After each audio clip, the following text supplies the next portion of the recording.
셨죠? 저도 해봤습니다. 힘듭니다. 더 힘든 거는 유지하기가 더 힘듭니다. 어떻게든 했어요. 그걸 계속 유지해야 되는데 제 몸이 기억해요. 너 옛날에 그랬었잖아. 너 그 모습이었잖아. 금방 돌아가요. 금방 돌아. 제가 지금 돌아간 모습이 이 모습입니다. 의사가 그렇게 경고를 했음에도 불구하고 바쁘다는 이유와 여러 가지 이유로 또 방심하면 어떻게 그렇게 몸은 잘 기억하는지 원래 그 모습으로 딱 돌아가 있는 것을 발견합니다. 이것을 요요 현상이라고 부르죠. 과거로 돌아가고 옛날로 돌아가라는 아주 자연스러운 본성. 이것이 몸만 그런 것이 아니고 우리의 영성도 그렇습니다. 우리가 살아가는 모습도 그래요. 은혜를 안 받은 게 아니에요. 은혜 받고 변화되고 새 사람 되고 그랬는데 그러면 그걸 유지해야 되는데 그렇지 않다는 거예요. 금방 옛날로 돌아가요. 엉망으로 살던 때로 금방 돌아가요. 오늘 느헤미야가 12장 끝났으면은 박수 끝 이건데 그게 아니에요. 13장이 있는 이유가 중요해요. 우리들 보고 교훈을 주려고 하는 거예요. 에스라, 느헤미야 엄청난 개혁을 일으켰어요. 다 무너지고 황폐화된 성벽, 성문 다시 재건했어요. 그리고 제사가 제대로 작동되고 이들이 회개운동도 일어났어요. 하드웨어, 소프트웨어 다 된 거예요. 겉으로 일어나는 모든 외형적인 것도 갖춰졌고 다시 하나님과 약속을 맺는 언약식도 했어요. 집단적인 회개운동도 일어났어요. 이제 말씀으로 살겠습니다 라고 각 가족, 각 부족, 각 그 가문별로 대표자가 나와서 거기다 서명까지 했어요. 일종의 하나님과의 맺은 언약, 계약서에다가 서명한 거예요. 그리고 이제 똑바로 하겠습니다라고 하고 초막절도 지키고 너무 분위기 좋았어요. 그게 계속 유지되면 좋겠는데 그게 아니었어요. 느헤미야가 총독으로 부임했다가 다시 본국이라고 해야 될지 어차피 바사는 페르시아를 말합니다. 아닥사스다 왕이 임명해서 총독으로 왔잖아요. 그래서 기한이 있을 거니까 다시 본국으로 소환해가지고 했어요. 그 기간이 한 1년 정도 돼요. 1년. 그리고 걱정이 돼서 또 소문도 자기가 들었을 테니까 다시 또 말미를 청해가지고 총독으로 다시 복귀를 했어요. 그 1년 동안을 어떤 일이 벌어졌는지 오늘 보여주고 있어. 엉망진창으로 옛날로 더 심각해지고 옛날보다 더 심각해진 상황이 지금 벌어졌어요. 말짱도루묵이 된 거예요. 느헤미야가 와서 보니까 이건 진짜 이럴 수가 있나라고 싶을 정도로 너무 실망스럽고 너무 화가 나고 그래서 다시 뜯어고치는 개혁을 했던 얘기가 오늘 13장에 쫙 길게 설명되어 있는 거예요. 여러분 혁명이 더 어려워요? 개혁이 더 어려워요? 사람들은 혁명보다 개혁이 더 어렵다고 그래요. 혁명은 싹 뜯어고치고 새로 짜면 되는데 개혁은 있는 가운데 그것을 바꿔나가야 되기 때문에 그게 훨씬 더 에너지가 많이 들어요. 실타래가 엉켰으면 딱 잘라버리고 새로 시작하면 돼요. 우리가 전선이 꼬이고 그랬으면 딱 잘라버리고 다시 시작하면 되는데 있는 거 고쳐가지고 어떻게 써보려는 게 더 에너지가 많이 든다 이 말이에요. 오늘 말씀을 통해서 여러분 어떤 마음이 드셔요? 개혁이 필요한 때라고 생각합니까? 그렇습니다. 우리의 삶에 올해 첫 해 마음 먹고 그렇게 살아야지 라고 해놓고 또 흐지부지 되고 옛날로 돌아가 있는 내 모습, 그게 단지 몸만이 아니라 내 신앙도 그렇고 내 살아가는 삶도 그렇고 나만의 문제가 아니라 교회도 그렇고 더 심각한 문제는 우리나라예요. 우리나라. 어떻게 해서 이루어낸 것인데 다시 또 옛날로 회귀하려고 하고 또 돌아가려는 이 모습을 보면서 정말 개혁이 혁명보다 어렵구나라는 생각을 우리는 지금 실감하면서 살아가고 있어요. 오늘 말씀을 통해서 여러분들 어떻게, 왜, 무슨 기준으로 이렇게 개혁을 해 나가야 되는지, 우리 삶에 얼마나 개혁이 필요한지 오늘 느헤미야가 일어났던 재개혁을 통해서 여러분의 삶에 우리 공동체에게 그리고 우리나라에게 여러분 각각 개인의 삶에 적용해보고 끊임없이 계속해서 개혁해 나가는 저와 여러분 되기를 소망합니다. 오늘 첫 번째 메시지는 이거예요. 모든 개혁은 철저하게 말씀에 근거해야 한다. 다른 거에 근거하면 안 된다. 내 기분 따라 하면 안 된다. 내 생각대로 하면 안 된다. 말씀에 근거해야 된다. 이걸 느헤미야 개혁이 보여주고 있어요.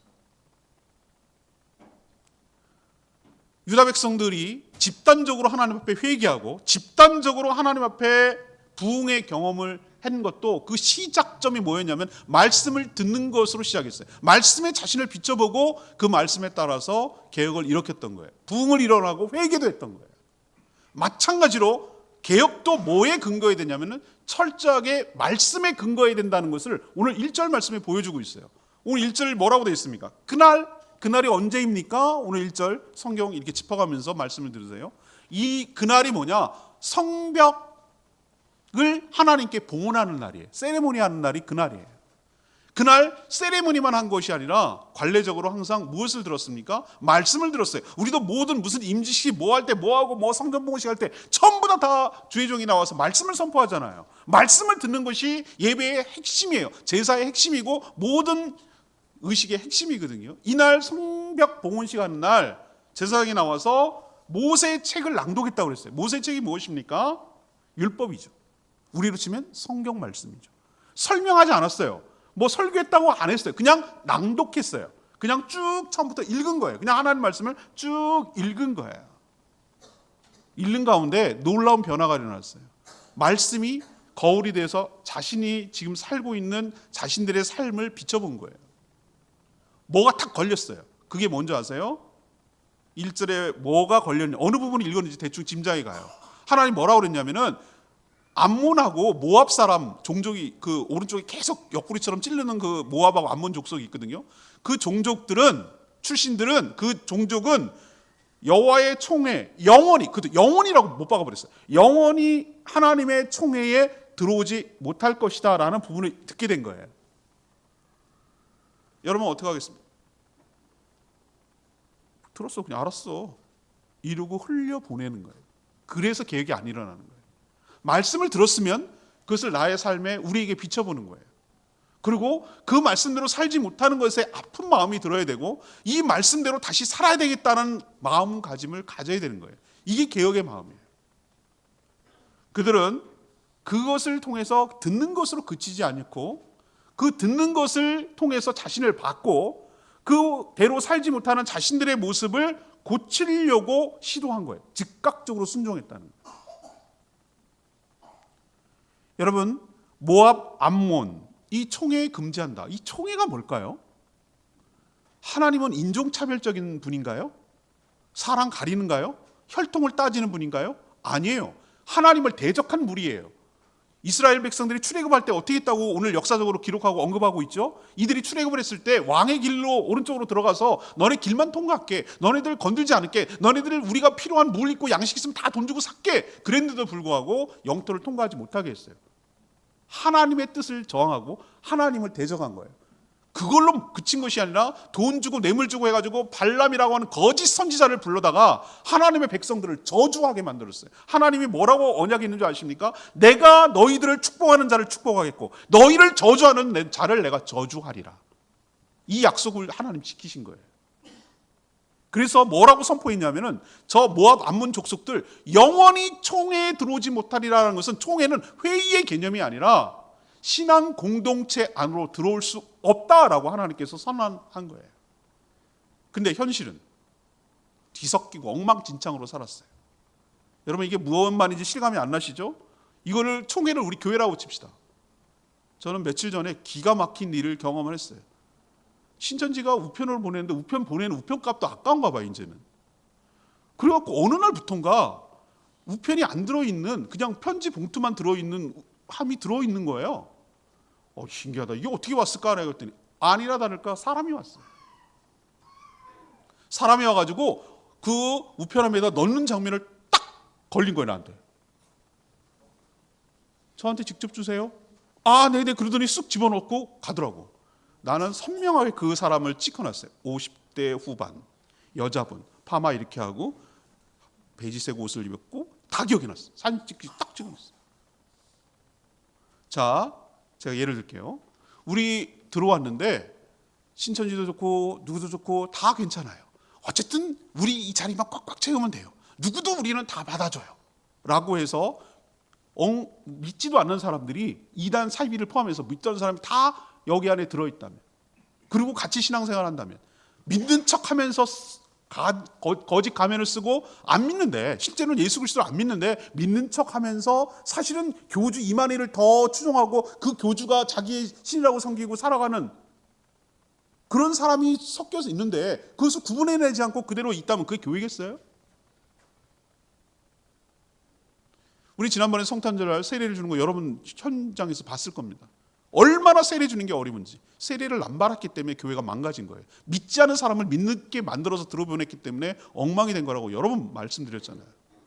멤버십이 안 되니까 리더십이 엉망인 사람이 리더를 갖는 거예요. 철저하게 검증해야 돼요. 정말로 예수 그리스도를 영접했는가? 예수 그리스도를 믿는가? 저 사람의 변화가 일어나는가? 안에 성령을 모시고 사는가? 이것이 삶으로 검증돼야 시간이 필요해요. 그래서 지켜보는 거예요. 정말로 13주의 생명의 삶을 다 완수할 정도로 충실하는가? 대답하고 질문하는 과정에서 정말로 믿는 게 확인됐는가? 이것이 검증되고 나서야 세례를 줘야 되고, 세례 받는 사람만이 교회 멤버십을 가져야 된다 이 말이에요. 아무나 막 그냥 사람을 끌어모으는 것이 교회 붕인 줄 알고 잘못해놨다가 이 꼴 당하는 거예요. 안 믿는 사람이 믿는 척하는 거란 말이에요. 하나님을 부정하고 하나님을 대적하는 사람이 하나님의 백성에 들어오면 그 공동체는 망가지는 거예요. 여러분, 구별하고 분리는 다릅니다. 물론 안 믿는 사람과 우리는 섞여 살아야 돼요. 어쩔 수 없어요. 그렇지만 여러분, 배가 물 위에 떠 있어야 배죠. 물하고 하나가 돼서 빵꾸 나와서 같이 섞이면 배인지 물인지 구별 못하면 그거는 망가지는 거예요. 침몰하는 거예요. 세상에 우리는 살아야 돼요. 그렇지만 세상과는 분명하게 확연하게 그 위에 떠 있어야 돼요. 그럴 때만이 배로서 존재하는 것이고 가치가 있는 것이에요.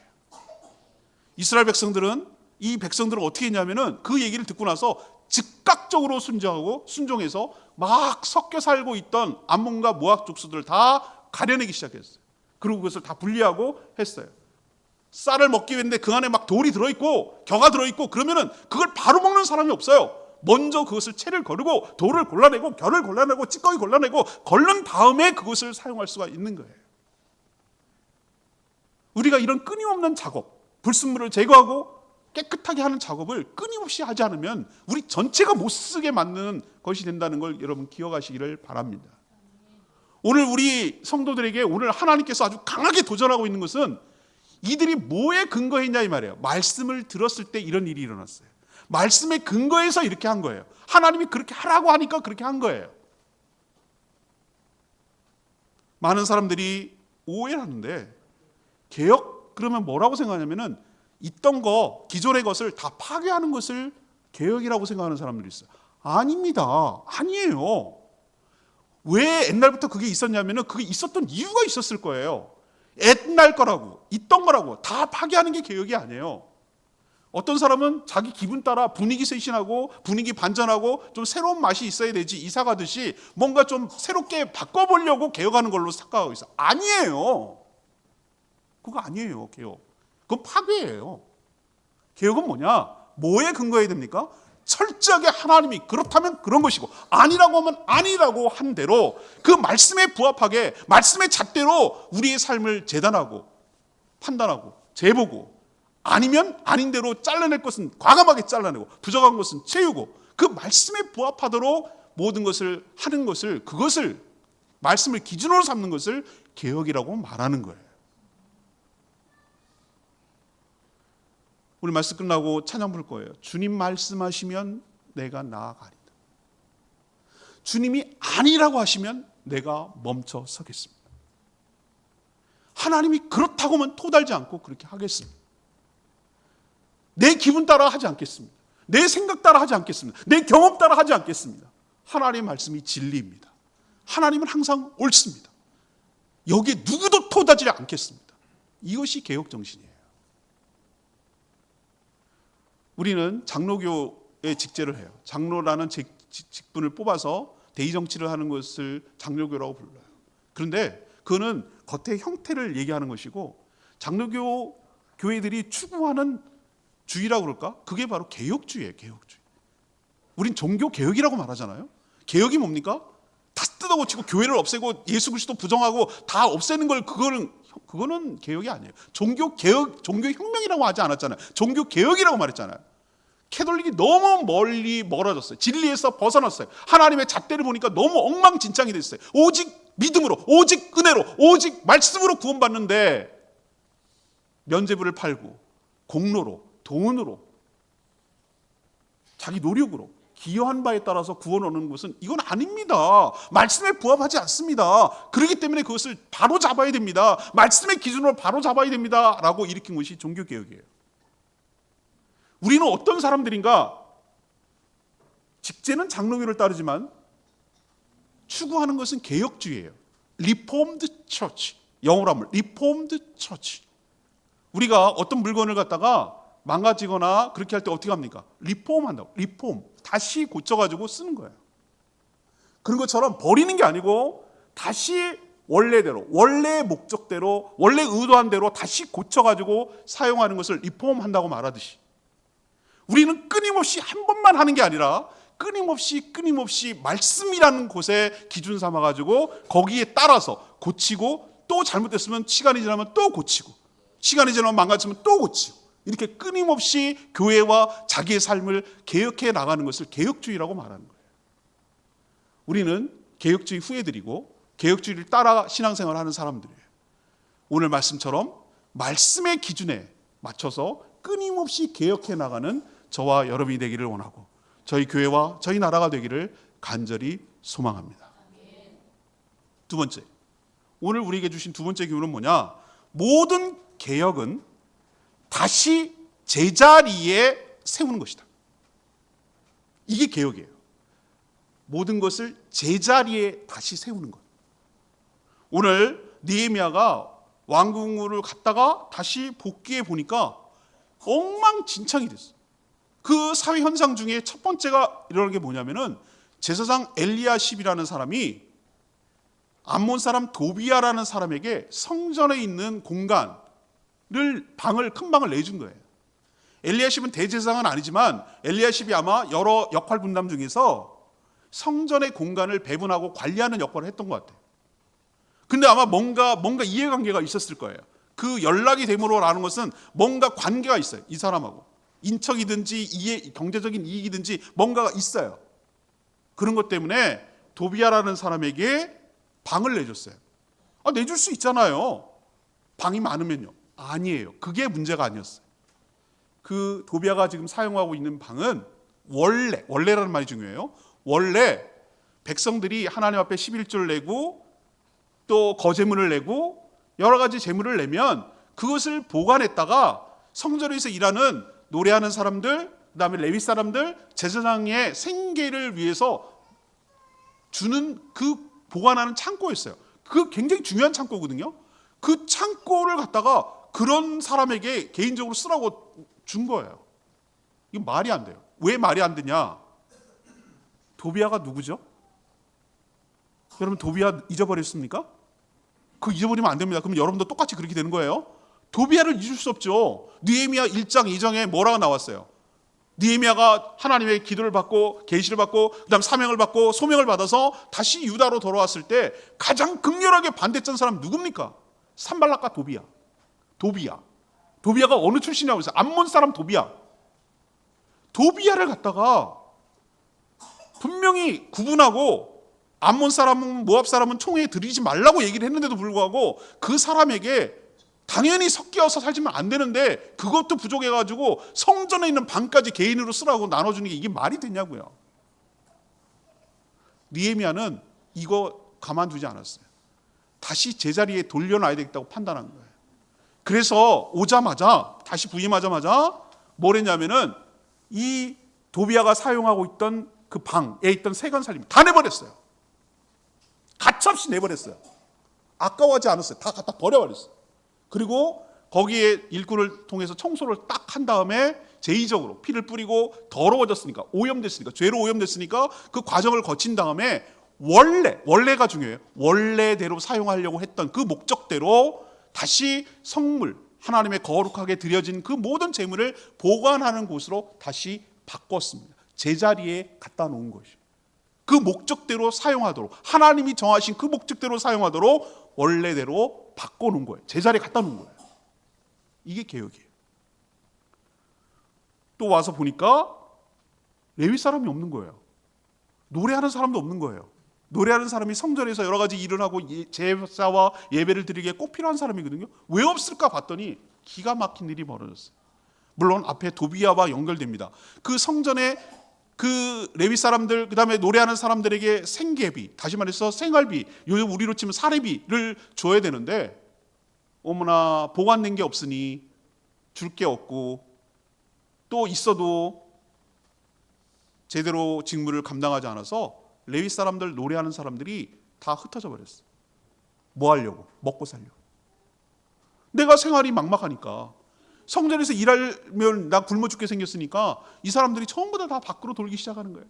자기 밭으로 가가지고 거기서 텃밭이라도 일구고 거기서 먹고 살려고 다 흩어져 보니까 뭐가 문제가 되냐면, 아까 하나님 앞에 약속한 게 있잖아요. 하나님, 성전이 돌아가도록 하겠습니다, 성전을 방치하지 않겠습니다 라고 자기 입으로 언약하고 약속했는데 그걸 다 어기고 지금 완전히 엉망진창이 된 거예요. 성전을 버려버린 거예요. 작동이 되지 않는 거예요.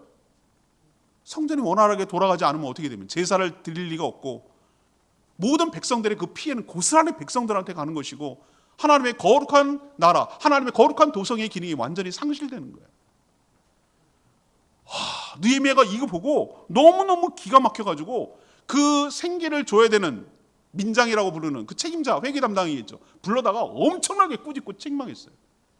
너희들이 어찌하여 이런 악한 일을 저질렀느냐라고 엄청나게 책망을 하고, 그리고 다시 사람을 불러다가 어떻게 했습니까?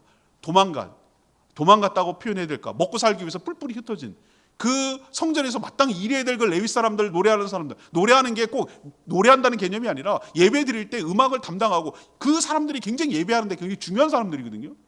그 사람들 다시 소집해가지고 다시 제자리에 갖다 놨어요. 그 일을 하도록 했어요. 그리고 이번에 징계를 하고 믿을 만한 충직스러운 사람 3명을 뽑아다가 그 급여를 나눠줄 수 있는, 생계비를 나눠줄 수 있는 사람으로 바꿨어요. 그리고 그러자 백성들이 다시 11조와 이런 것이 드리기 시작해서 그것이 다시 정상적으로 제사가 집례가 되도록, 돌아가도록 만들었어요. 지금 느헤미야가 한 일이 뭡니까? 원래 제자리로 돌린 거예요. 레위 사람, 노래하는 사람은 밖으로 돌 사람들이 아니에요. 성전에 있어야 될 사람들이에요. 그 하나님께 드린 헌금은, 그 드린 물질은 그냥 그렇게 놔둘 것이 아니에요. 마땅히 누구에게 가냐면 레위 사람들, 그 사람들이 가서 그 일의 직무에 충실히 하도록 해야 하는 거예요. 이 사람들은, 앞에 있던 사람들은 자기가 해야 될 직무를 유기한 거예요. 직무를 하지 않은 거예요. 방치한 거예요. 개혁은 무엇이냐? 다시 제자리에 갖다 놓는 거예요. 타락은 무엇이냐? 제자리를 이탈하는 거예요. 개혁은 무엇이냐? 이탈된 제자리를 다시 갖다 놓는 것이에요. 우리는 기타를 칠 때 그냥 치는 사람이 세상에 어딨냐고요. 기타를 딱 잡으면 시간이 지나면, 내 의지와 상관이 없이 내가 막 엉망으로 만들지 않았는데 시간이 지나면 줄이 팽팽해졌던 것이 느슨해져서 음이 이탈돼요. 그대로 치는 사람은 없어요. 그 느슨해진 것을 다시 조이는데 그 기준은 여러분 요즘 다 어플에도 나와 있어요. 제 어플에도 깔려 있어요. A 코드, 그러면 A, 이게 딱 주파수가 맞춰져서 딱 떨어지게 돼 있어요. 딱 바늘이 딱 거기 가 있어요. 막 G 다시 조이고 A 조이고 조여야 돼요. 그걸 뭐라 그럽니까? 조율, 튜닝이라고 불러요. 제자리에 갖다 놓는 거예요. 그래야지 음이탈이 안 일어나니까. 우리 신앙도 마찬가지예요. 우리 살아가는 것도 마찬가지예요. 우리는 시간이 지나면 당연히 느슨해져요. 그리고 당연히 이탈해요. 그러면 어떻게 되는가? 말씀이라는 기준점에 갖다 놓고 그것을 다시 쪼이고 다시 정확하게 고기에 맞도록 조율해 나가는 자리, 제자리에 찾게 하는 작업, 이것을 끊임없이 해 나가지 않으면 그 기능은, 기타로서의 기능이 엉망이 되듯이, 교회로서의 기능이 엉망이 되듯이 내 삶 또한 엉망이 된다는 거 여러분 기억하시고, 내가 마땅히 해야 할 것, 내가 있어야 할 것, 내가 해야 될 사명, 제자리, 자기 자리, 원래 하나님이 있어야 된다고 명령하신 그 자리를 사시하시고 다시 제자리에 와서 그 사명을 온전히 감당해내는 저와 여러분 되기를 소망합니다. 사탄이 왜 사탄이에요? 하나님을 찬양하는 천사장이 그 자리를 귀한 줄 모르고 하나님 자리까지 찬탈을 하고 자기가 하나님 하려고 하나님께 무리를 이끌고 대적하다가 하나님께 쫓겨나가지고 여기까지 온 거 아니에요? 그게 타락이고 그게 죄악 아니겠어요? 생각할 그 이상을 생각하지 말고 자기 분수와 주제를 알고 자기의 사명을 알고 자기가 있어야 될 곳에 있고 자기가 해야 할 것을 알고 그 자리를 사수하면서 그 자리에 이탈했다면 다시 정신 차리고 돌아오게 해서 그 임명, 그 임무, 그 사명 온전히 감당하도록 만들어내는 것, 제자리에 찾게 하는 것, 이것이 바로 개혁의 핵심적인 내용인 줄로 믿습니다. 세 번째는 뭐냐? 모든 개혁은 악을 제거하고 악을 방지하는 것이다. 이것이 개혁이에요. 악을 제거하고 악을 방지하고 보호하는 거예요. 느헤미야가 와서 봤을 때, 오늘 저는 읽지 않았습니다. 내일 본문, 모레 본문이거든요. 느헤미야가 내일 묵상, 월요일, 화요일 묵상 끝나고 수요일부터는 저녁부터는 요나서가 수목금토 이렇게 이어져요. 그래서 사실은 내일 본문, 모레 본문까지 오늘 느헤미야가 마무리되기 때문에 오늘 말씀을 드리는데, 내일 아마 묵상할 때 말씀드리겠습니다만 안식일을 어겼어요. 이들은 안식일을 지키겠다고 자기 입으로 약속했고 고백했고 서약했거든요. 안식일을 어기고 자기 필요에 따라, 편리에 따라서 15절 보니까 자기 멋대로 안식일을 어기고 사는 모습이 목격됐어요. 느헤미야가 와서 보니까 그래요. 15절 보면, 그때 내가 본즉 어떤 사람 안식일에 술틀을 밟았어요. 곡식단을 낙에 실어서 운반했어요. 포도주와 포도와 무화과 여러 가지 짐을 지고 안식일에 예루살렘에 들어와서 음식물을 팔았어요. 전형적으로 일을 한 거예요. 노동이 안식일 핵심은 아닙니다. 근데 하나님께서 뭐라고 그랬어요? 그날은 상거래하지 말고 일하지 마. 짐승까지도 쉬게 해라. 하나님만이 누릴 수 있는 안식을 너에게도 주는데 그 안식, 남의 안식, 종이라 하더라도 짐승이라도 그 안식을 뺏지 마라. 하나님만이 누릴 수 있는 것들 너희들 모두가 누리기를 원한다. 그렇게 해도 내가 너희의 모든 삶을 책임질 것이야.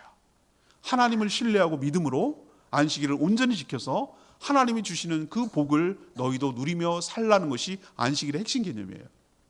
근데 그날도 어떻게 합니까? 편리와 욕심과 탐욕에 따라서 일을 해서 한 푼이라도 더 모으려고, 그리고 남을 시켜가지고 그 사람이 마땅히 누려야 될 안식마저 빼앗는 그런 짓을 저지르는 것이 바로 하나님의 명령을 정면으로 어기는 거란 말이에요.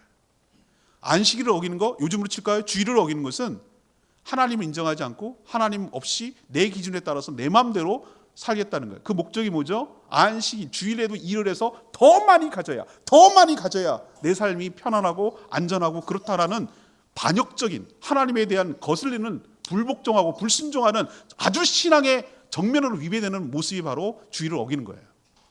주일을 왜 어깁니까? 하나님으로부터 누리는, 하나님 가운데 예배 가운데 누리는, 하나님의 임재 가운데 누리는 마음의 평강과 기쁨보다 세상의 즐거움이 더 좋다는 자기 삶의 고백이에요. 하나님이 아니라 내가 돈을 더 많이 벌어야 내 삶이 윤택하고 내 삶이 보장된다는 자기 삶의 고백이 바로 안식일을 어기는 거고 주일을 어기는 거예요. 단순히 예배에 빠졌다 이런 개념이 아니에요. 하나님이 주인이 아니라 내가 주인입니다. 돈이 나의 주인입니다. 그게 나의 삶을 보장해 줄 것입니다라고 자기 일이 아니라 자기 삶으로 증거하고 보여주는 게 안식일을 어기고 주일을 어기는 거란 말이에요. 지금도 똑같아요. 이건 옛날 얘기가 아니에요. 지금 얘기예요. 그걸 보고 어떻게 했습니까? 격분했어요. 그리고 강하게 책망했어요. 너희들, 17절 보세요. 내가 유다 모든 기인들을 꾸짖으리게 너희가 어찌하여 이 악을 행하여 안식일을 범했느냐. 그러면서 18절에 뭐라고 그랬어요? 너희들은 역사적으로 교훈을 깨닫지 못하느냐? 우리 조상들이 왜 바벨론의 포로가 끌려갔느냐? 왜 이 나라가 망했는지 여러분 깨닫지 못합니까? 라고 막 강하게 책망을 하는 거예요. 우리가 하나님 앞에 온전히 살지 못했기 때문에 남의 나라가 침략해가지고 우리를 줄줄이 굴비처럼 엮어가지고 포로로 끌려가서 그렇게 땅만 파고 무지랭이처럼 살아갈 수밖에 없는 경험을 우리가 경험하지 않았습니까? 그리고 하나님의 은혜, 극적으로 하나님 은혜로 다시 포로에서 귀환돼 가지고 온 게 지금인데 그 어리석게도 또 그것을 반복한단 말입니까? 라고 책망하는 느헤미야 모습을 우린 들어야 돼요. 막 너무 배가 아파가지고 토할 거고 잘못 먹어가지고 막 너무 힘들어가지고 꽥 하고 토해냈어요. 그럼 다시 쳐다보지 말아야 되잖아요. 근데 또 아까워. 배가 고파서 그걸 주워 먹는 개처럼 살면 안 된단 말이에요. 그게 바로 역사적 교훈이었고 생각이었고, 역사에서 교훈을 얻지 못하고 역사를 배우지 않고 역사에서 어떤 교훈을 얻지 못하는 사람들이 계속 반복하고 있는, 민족적으로도 그렇고 개인적으로도 그렇고. 우리가 왜 역사를 배웁니까? 왜 우리 아픈 역사를 다시 배워야 됩니까? 반복하지 말라. 소탐대실, 작은 거 얻으려다가 큰 걸 잃어버리는 그런 어리석음을 범하지 말라고 그렇게 하나님께서 얘기는 하는데도 불구하고 또 1년 만에 되돌아가 가지고 그렇게 어기는 이 모습을 보면서 느헤미야는 개탄한 거예요. 개탄만 하고 끝나지 않았어요. 단호한 조치를 취했어요. 성문 닫아 걸어. 성문은 그러려고, 성벽은 그러려고 만든 것이다. 안식일이 딱 그날 금요일 날 저녁부터 토요일 날 딱 저녁까지가 안식일이에요. 그들의 개념이에요. 우리랑 시간 개념이 좀 달라요. 금요일 날 오후쯤 되면 명령을, 총독이니까 명령을 내려서 문 닫아 걸고 군사들이 지키게 해서 출입 못하게 해서 일하지 못하게 하려는 거예요. 그리고 앞에서 장사하려고 진치고 있던 것들 다 엎어놨어요. 여기에 이런 식으로 진치고 있고 여기서 자면 다 잡아가겠다고 그랬어요.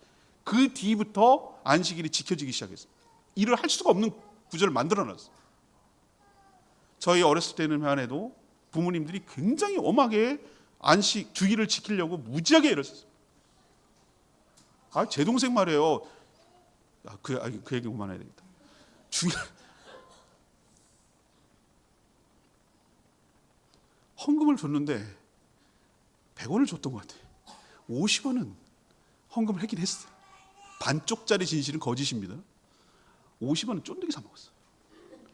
우리 아빠 목사님한테 걸렸어. 쫀쫀하게 담임 목사가 주일학교 헌금까지 다 보냐 말이야. 걸렸어. 비 오는 날 먼지 나도록 맞았어. 내가 그 현장을 목격했어. 주일날 뭐 사 먹는 거 있을 수가 없어.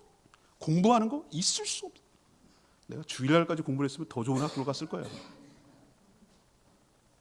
이렇게 난 그때 왜 그런지 모르겠어요. 이게 너무 율법적이다. 근데 그 이유를 알겠어요. 그렇게 우리의 믿음의 선배들은 그렇게 해왔어요. 요즘 다 무너졌어요. 다 망가졌어요. 내가 뭘 사 먹으니 저 사람은 주일날도 문을 열어야 돼. 내가 필요에 의해서 요구를 하고 주문을 넣으니 그 사람은 일을 하지 않을 수가 없어. 내가 그 사람의 안식을 빼앗아 버리는 거예요. 하나님 그래서 하지 말라고 하는 거예요. 근데 다 엉망진창이 됐어요. 우리가 다시 주일 성수라고 하잖아요. 성수가 뭐예요? 거룩하게 지키는 거예요.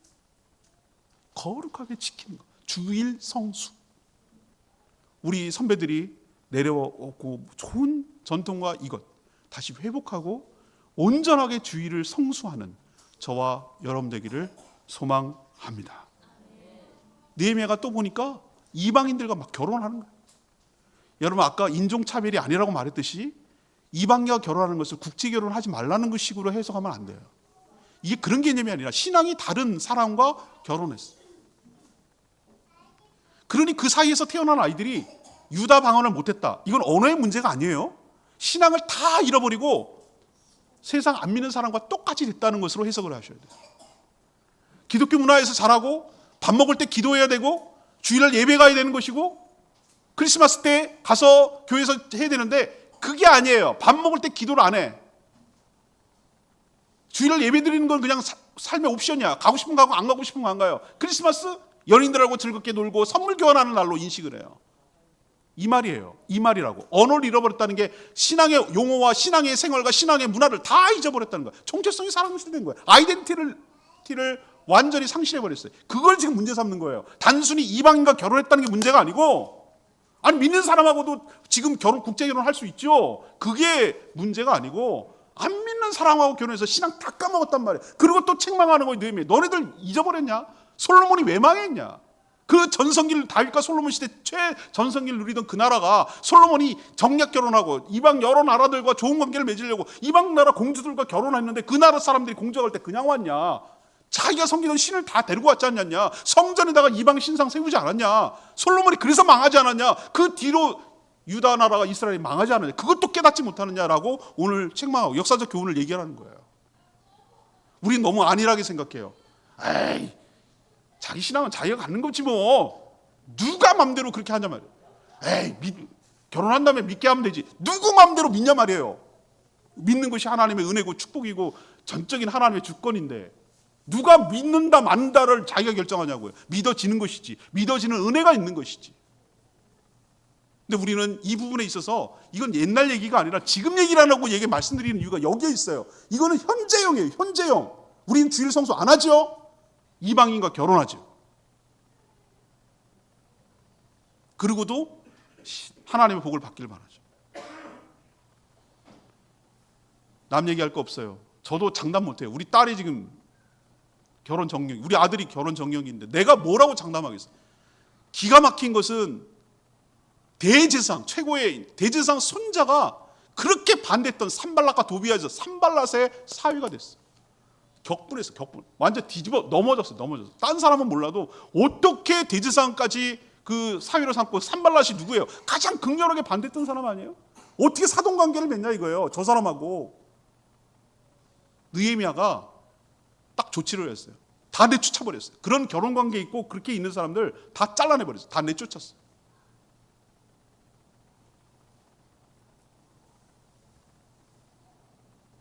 오늘 개혁을 하면서 이렇게 단호했던 이유는 사람이 매정하고 냉정해서가 아니라 그렇게 하지 않으면 다 죽기 때문에.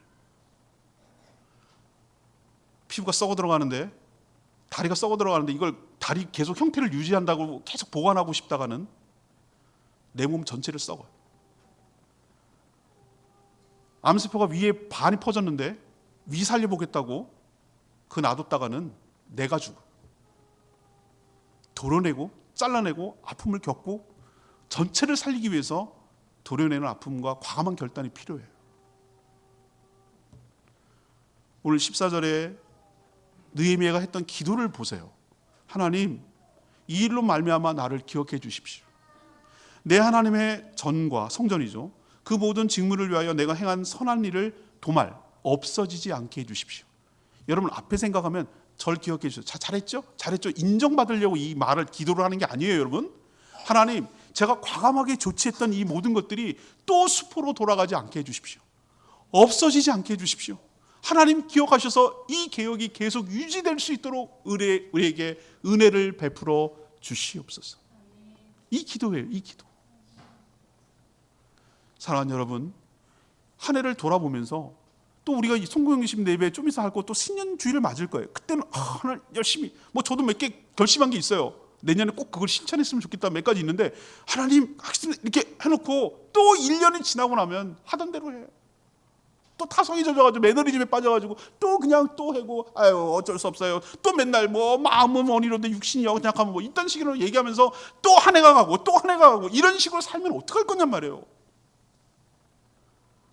오늘 말씀을 비춰서 이거는 적용해야 될 범위가 굉장히 큽니다. 우선 내 개인, 내 자신에게 말씀의 잣대를 들이대고 내 스스로가 하나님 앞에 늘 개혁해야 될 필요성을 느끼시기를 바라고, 우리 교회가 끊임없이 말씀에 비춰서 잘못된 것, 잘 안 되는 것, 말씀대로 안 하는 것이 있으면 끊임없이 개혁해 나가야 될 사명이 우리에게 있고, 우리가 사는 이 나라와 이 민족이 하나님 말씀 앞에 부합하지 않는다면 끊임없이 바꾸고 끊임없이 고치고 제자리에 세우도록 노력하는 일을 우리는 계속 해 나가야 될 줄로 믿습니다. 개혁은 한 번이 아니라 계속 해 나가는 거예요. 말씀의 근거에서. 오늘 말씀을 결론 내리면 다 파괴하는 것, 혁명, 우리는 교훈을 많이 얻은 적이 있어요. 중국에서 1966년도에 문화혁명이 돼서 홍위병들, 젊은 애들이 공산주의 사상에 잘못된 공산주의 심취해가지고 다 파괴했어.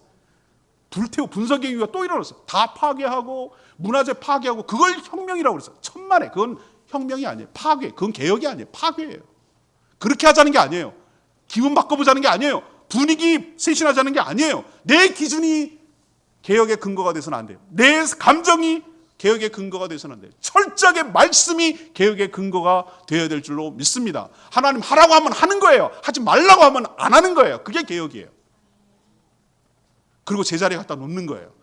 우린 시간이 지나면 연력학 제2법칙에 따라서도 그렇지만 질서가 엉망이 되도록 돼 있어요. 우리는 본성적으로 엉망이 돼요. 튜닝 해야 되듯이 제자리에 갖다 놓고 복귀하고 사명 회복하고 자기 자리를 지키게 돌아서는 것, 그 자리에 가는 것, 그게 개혁이에요. 여러분, 악은 항상 변명거리가 많아요. 자기 필요에 따라서, 자기의 편리함을 따라서 합리화하고 핑계해요. 악의 본성적인 특징이 그래요. 그런 나의 죄성을 인식하시고, 그렇게 편리와 필요에 따라 살면 내 정체성이 엉망이 되고 하나님 언약을 정면으로 어기는 악행인 것을 여러분 기억하시고, 단호한 조치를 취해서 악습을 끊어내고 제거, 다시는 그런 일이 반복되지 않도록 제도적 장치를 만들고 악의 모양을 버리고 악의 근처도 가지 않도록 단호한 조치를 해서 하나님의 은혜와 축복 속에 살아가는 내년 한 해가 되기를 간절히 축복합니다. 개혁은 계속되어야 합니다. 오늘 말씀 붙들고 아까 불렀던 찬양, 아까 부르려는 찬양 476